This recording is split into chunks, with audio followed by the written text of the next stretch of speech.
I'm more in the camp of I'm kind of not a big fan of scoring things in general. I'm more like listen to it or don't listen to it. I'm as a software guy, okay? Mm-hmm. I'm binary with this shit, okay? I give it a 0 or a 1. You ain't getting nothing else. It's either I don't want to hear it or go ahead and hear it, okay? Play it, don't play it. Like that's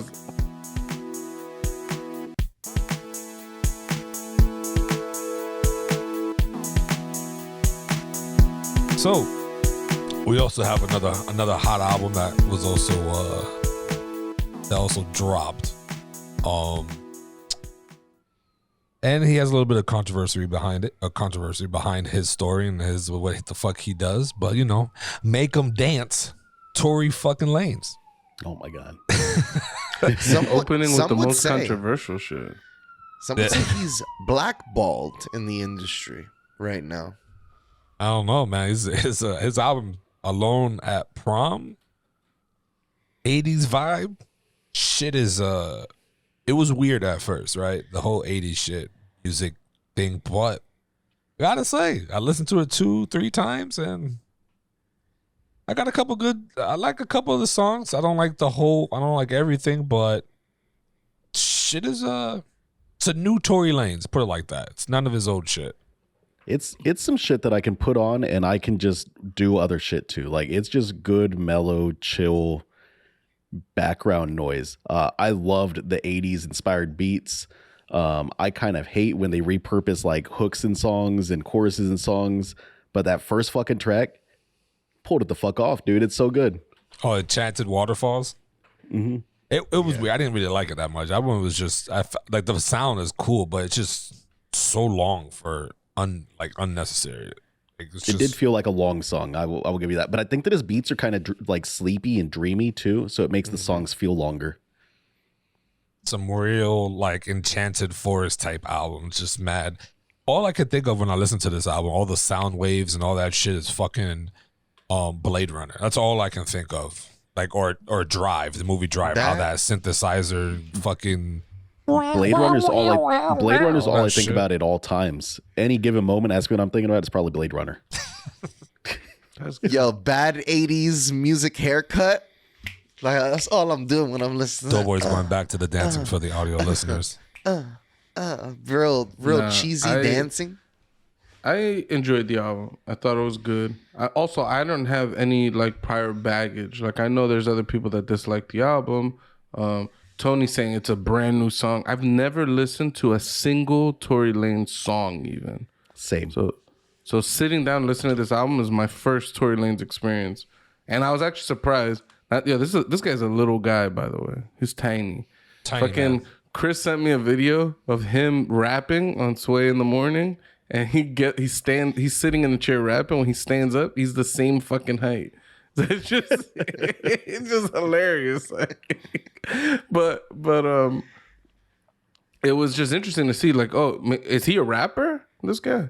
Yes. Okay, because I saw him rapping. He was freestyling on Sway, and I'm like, this sounds nothing like his album. Like, so I don't, like I said, I don't have any of these like prior, like, what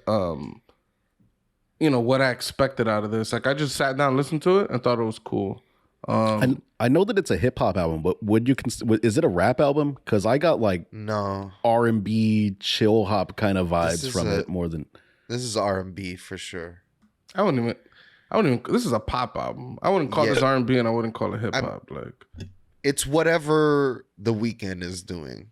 That ain't R&B and that ain't hip hop. Like, that's just straight up pop. Like, he's just making like that fucking Michael Jackson type of me. He's just singing on a record, like with random beats. Like, I've been watching Tory Lanez for a long time, and I've never really found him very exceptional. I feel like he bites off of a lot of different people and like doesn't do it.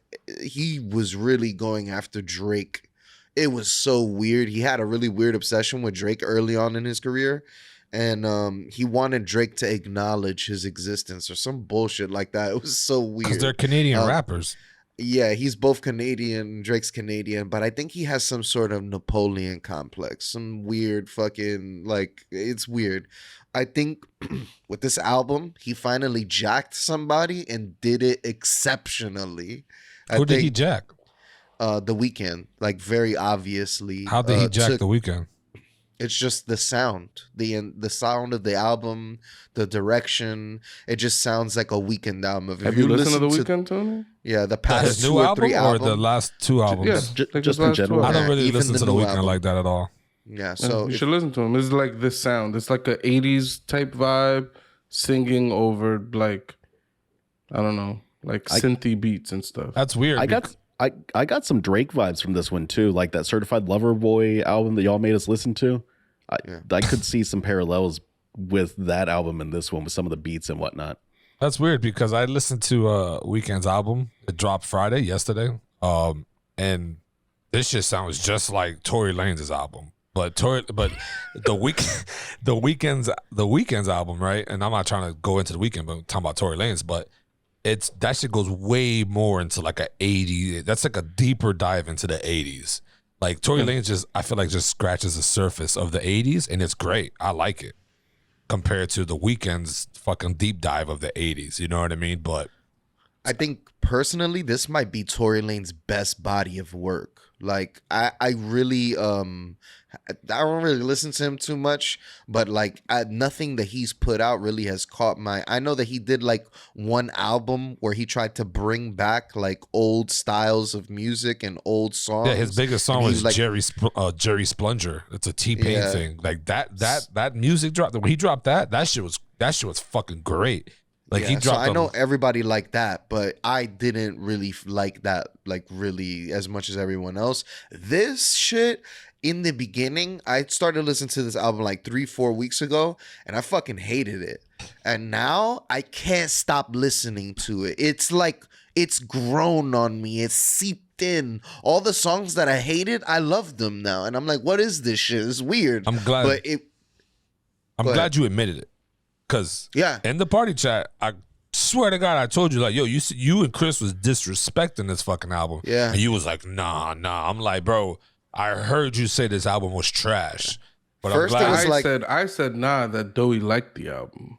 I was the one who told you. Nah, I don't think he was trashing. He said he liked the album. It was just Chris that was really trashing. No, it was But both maybe of them. I Doey was was kind of trashing it I was before. trashing with Chris. I kind of Trish. liked I kind of liked like doing that, but first it started like 2 songs. I was like, all right, there's 2 good songs on here. Then it was 3, then it was 4, and now I catch myself listening to the entire album and like finding new songs that I like. I honestly, the shit is for me very, very good. I give this album like a very high praise. I like it a lot. Yeah. So I wrote some notes about a few songs because ooh. there were a couple things that stood out to me. Okay. The Enchanted Waterfall is just straight up Jack and Careless Whisper. So when Tony says that it's just scratching the surface of the 80s, I disagree. I feel like it's diving deep. It's finding songs, recreating little bits of these old songs in a way that I think a lot of the people that are listening to these albums don't realize. So Careless Whisper, old ass song from the 80s. Yeah, this shit got the exact same notes, so to speak. So I was listening to it. I'm like, oh shit. Even the same inflections. I was like, oh, this sounds just like. I had to go back and play Careless Whisper, and I was like, oh man, this guy straight jacked this little phrase here. Like, and then another song, Pluto's Last Comet, just straight up jacking Oh my Rick Astley. God. It sounds So good. but it's Rick Astley. It's fucking Rick rolled. Like it's that song that Never Gonna Give You Up. Like it's not the chorus part. It's the fucking like the verse, beat? so to speak. Oh, the if you listen verse. to the verse and then go back and listen to that song, Pluto's Last Comment, you're gonna go, oh shit, he's straight jacking the flow and the vibe of this track. I was like, this is ridiculous. This is blatant. Like I was like, this is awesome. ridiculous. I love that song so much. That's one of my favorite songs on there. My favorite song on the album was The Color Violet. I was like, Oh. it has such a good 80s vibe. it was just a good sound, and I was like, man, this has a good vibe. I don't even remember a word he said on the album because it's so background music to me that it's like I'm not listening to the content really. He's just singing about women pretty much. It's like the whole fucking album. I love when he goes, but playboys, we don't dance, bitch. Bam, bam. And shoots her twice in the foot on the song. Oh and my he says, God. she took my heart and filled it with pain. He took that foot and filled it with fucking pain. All right. With lead. We'll get into that real soon. Then there's a track on there, "Lady of Namek," and I was like another good song. But I was wondering, like, is this a Dragon Ball Z reference? For sure. It has to be. Because that one I played it back and I like really listened to it, and I didn't really hear like any references that was like, oh, this is clearly referencing like Dragon Ball Z. Other than the name, that's it. Namek. Right. So yeah, overall, I thought the album was good. I give it a cool, like an 8.5. Like it's listenable. It's for me more background shit. I'm not gonna sit there and like analyze the fuck out of it. I like that it has a very it's able to like make like a new sound. Like it sounds new to me, but it's still like also nostalgic at the same time. And I feel like The Weeknd has those vibes as well, which is, you know, like Dowie said, it's like he jacked somebody, but he did it exceptionally. Yes. So it may even sound better than The Weeknd's album. I haven't listened to the shit he just dropped, but yeah, that Pink Dolphin Sunset is so like I love that song. That's the song that initially hooked me into the album. The only song I would literally skip is the intro, the Enchanted Waterfall. That's the only song I would skip. It's just too long for me. It's long. I don't fuck with it. But other than that, the second time through the album, I listened to like fucking 3.5 minutes of the song, and then I hit next. I was like, all right, I had enough. It's just too fucking long. Like way it's too like long. a 5.5 minute track or some shit. No, it's only 3 minutes and 20. Wow, yeah, so it just feels hefty. It feels. That's what I was saying. That the way that the beat is put together in that song, it makes it feel so long. Yeah. Other than the midnight or track 3, it's the shortest fucking track in the whole fucking thing, bro. It's wild. But it just feels hefty. Like, yeah. Like in contrast to Nas's shit, I felt like Nas's album was short and the songs were pretty short. They're all like 3 minutes long.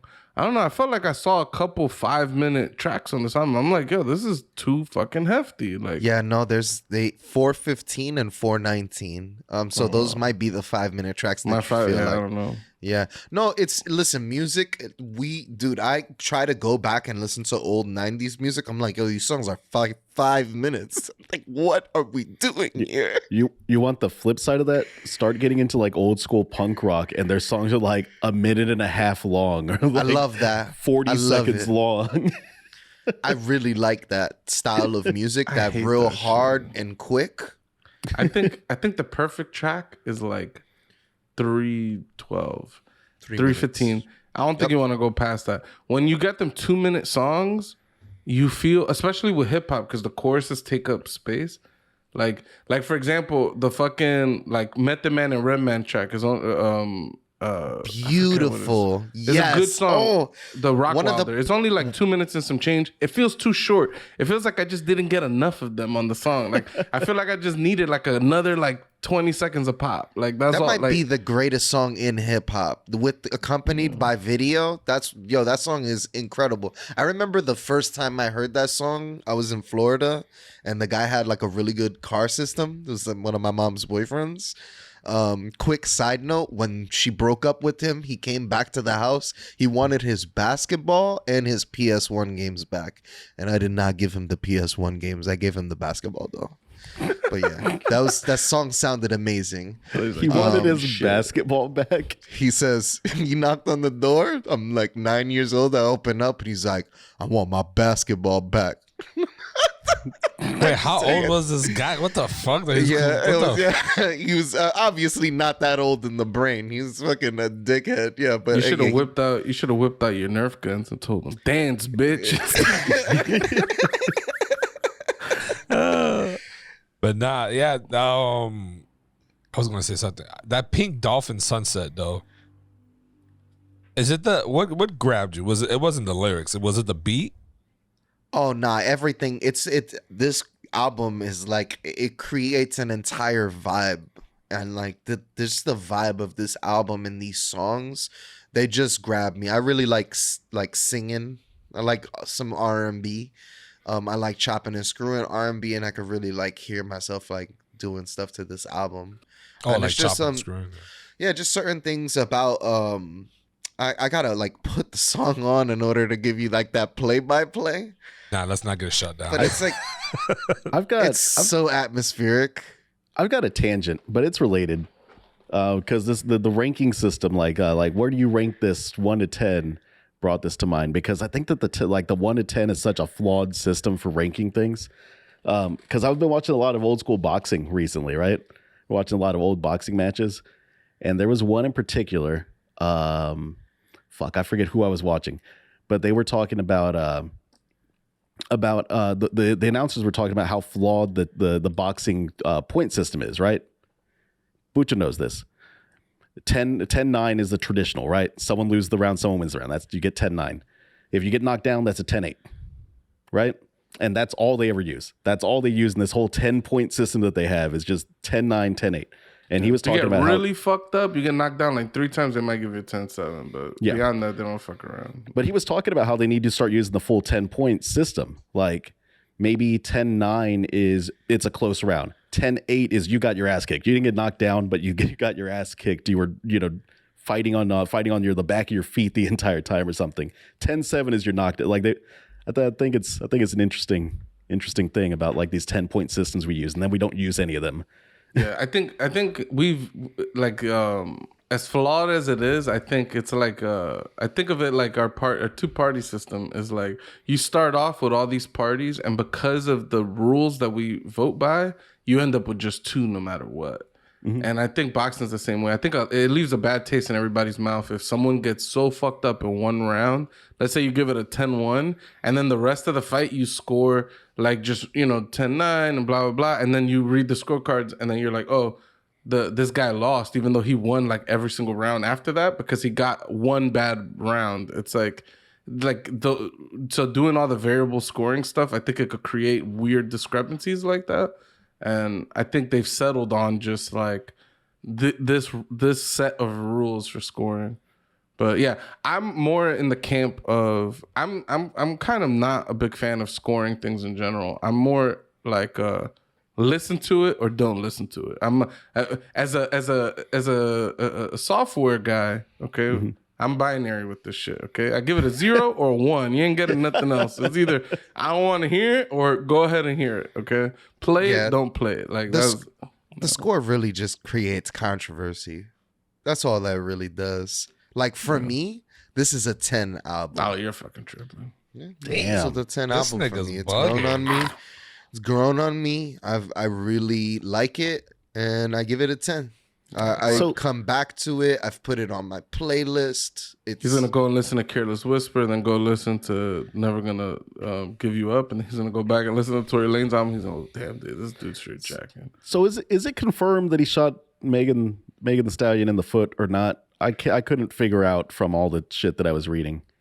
It's not confirmed. If it's confirmed, why was the man never charged with it? Was he charged? I didn't read anything where it said he was actually charged with shooting her in the fucking foot.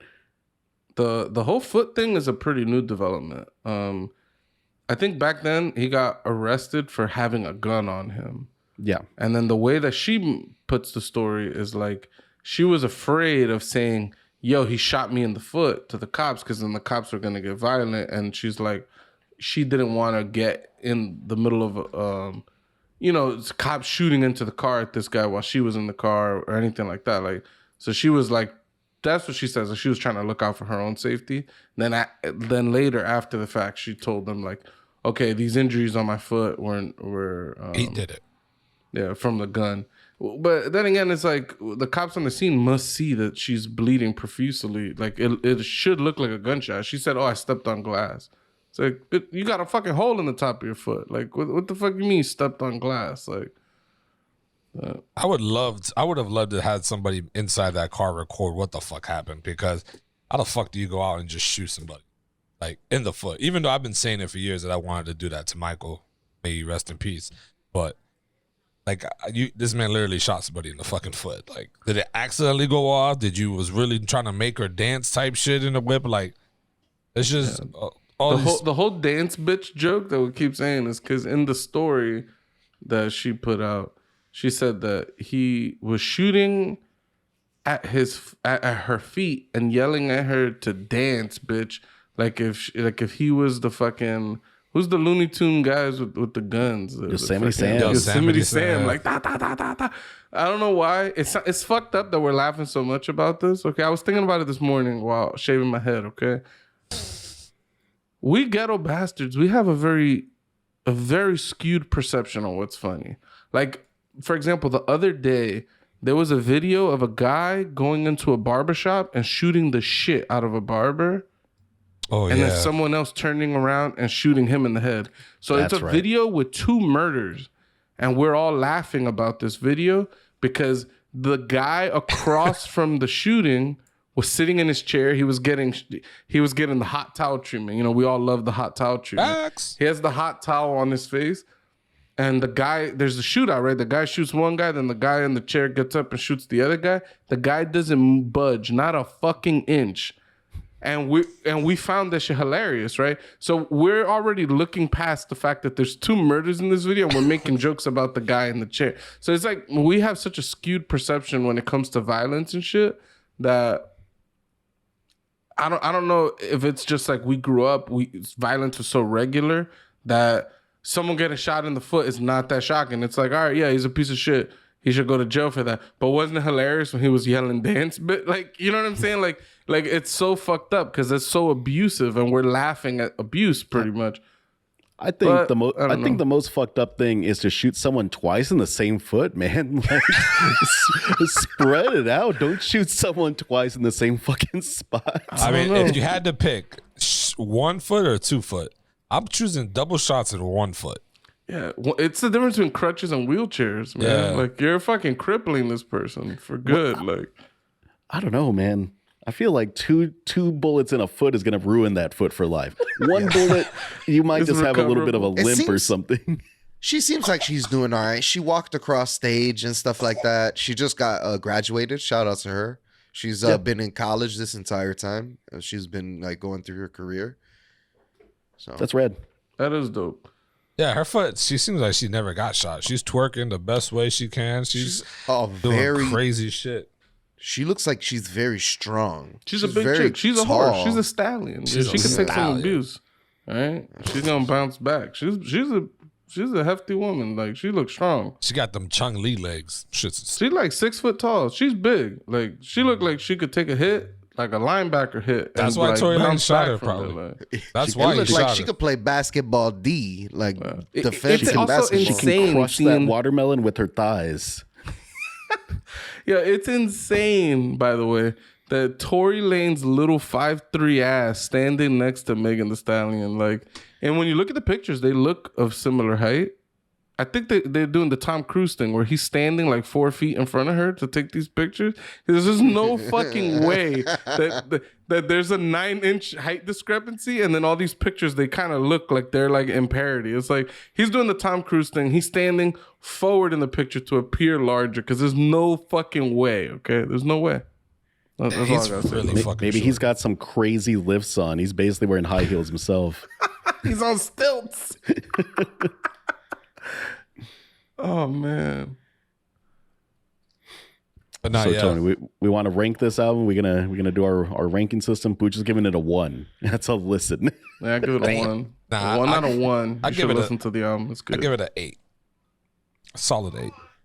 I got an 8 for it too. Like I did not dislike anything about this album. I'm happy. I got music I actually enjoyed listening to this week compared to some of the previous music stuff we've done. Nah, Vince Staples' album was the album of the year, bro. Nah. Last year, that Vince Staples. Well, listen, bro. Rolling Stone says otherwise. All right, and the Washington Post. Rolling Stones. All right, they also say "Whole Lotta Red" was the album of last year, and I agree too. Wait, they said 2 albums were album of last year? No, I think Washington Post did one, and they did Vince Staples as the best album of last year, and I think Rolling Stone did Whole Lotta Red. Who's Whole Lotta Red? Playboy Cardi. Oh, Playboy Cardi. Nah, I've loved Vince Staples for years. So I love the album. Album of the year. I don't know. I gotta go back and look at some shit. Like Nas dropped an album.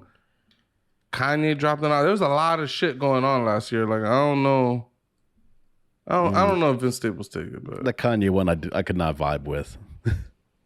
no. Yeah, and Drake's. Well, he also took his nominee off of the Oscars for that album. He was going to get nominated for Album of the Year, and he rescinded his nomination. The Grammys?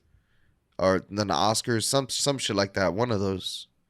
You don't get an Grammys. Oscar for music unless it's in a movie. Yeah. Or so then the Grammys. I see.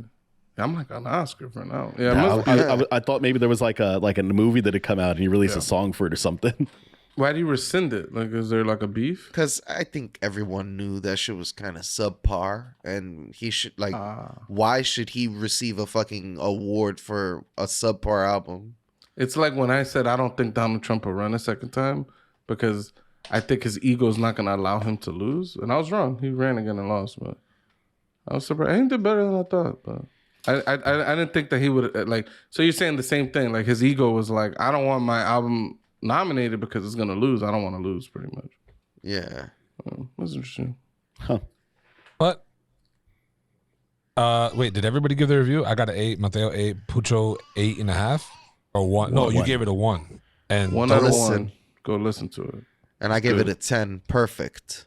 Perfect. you gave I can't trust some of your ratings. Yeah, I sometimes, can't trust though. those taste.